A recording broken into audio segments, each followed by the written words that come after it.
वालेकुम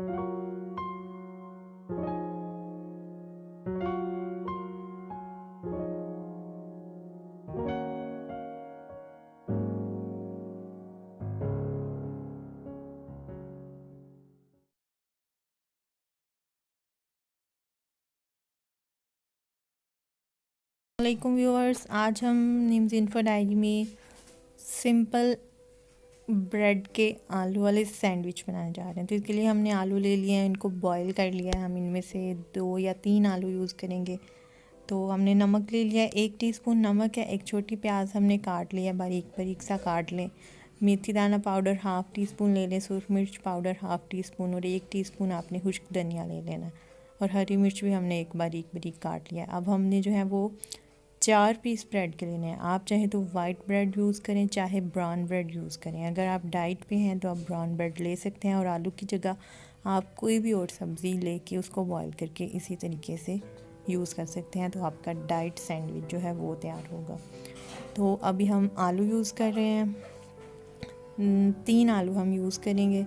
उनको एक बाउल में डाल के हमने मैश कर लेना है और उसके अंदर अपने सारे जितने हमने मसाले आपको बताए हैं वो सारे हमने इसमें ऐड कर देने हैं। तो इनको अच्छी तरह से मिक्स कर लेना है। तो मिक्स करने के बाद हमने ब्रेड का एक पीस रखना है, उसके ऊपर अपना मटेरियल लगाना है। हल्के हाथों से इसको दबाना है, ज़ोर से नहीं दबाना वरना ब्रेड जो है वो टूट जाएगी आपकी, तो मटेरियल बाहर आ जाएगा। और आपने किनारों पे भी ज़्यादा नहीं लगाना, क्योंकि ऊपर जब हम दूसरा पीस रखेंगे तो फिर आपका मटेरियल बाहर आ जाएगा। तो इस तरह एक पीस हमने रखना है। इसके अंदर आप केचप मायोनीज़ कुछ भी लगा सकते हैं। तो ब्राउन ब्रेड का भी एक पीस ले लिया है, उसके ऊपर भी मटेरियल लगाया आपने और ऊपर आपने फिर दूसरा पीस इसी तरह रख देना है।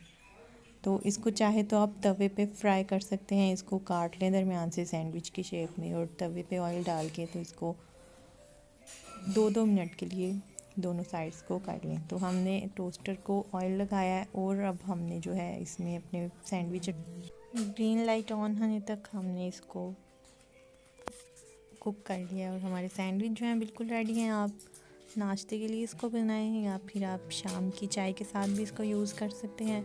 तो बहुत ज़बरदस्त, बहुत इजी सैंडविच बन के तैयार होते हैं। आप इस तरह किसी भी घर में जो भी सालन पका हो, कोई भी सब्ज़ी पकी हो, उसको भी इसी तरह ब्रेड में लगा के तो इसके सैंडविच बना के चाहे तवे पे बनाएं चाहे टोस्टर में बनाएं, आप बना के तो खा सकते हैं। तो ये क्विक रेसिपी है आपकी भूख ख़त्म करने के लिए, बेवक्त की भूख के लिए भी अच्छी रेसिपी है। तो आप भी ट्राई करें, हमें दुआओं में याद रखें। अल्लाह हाफिज़।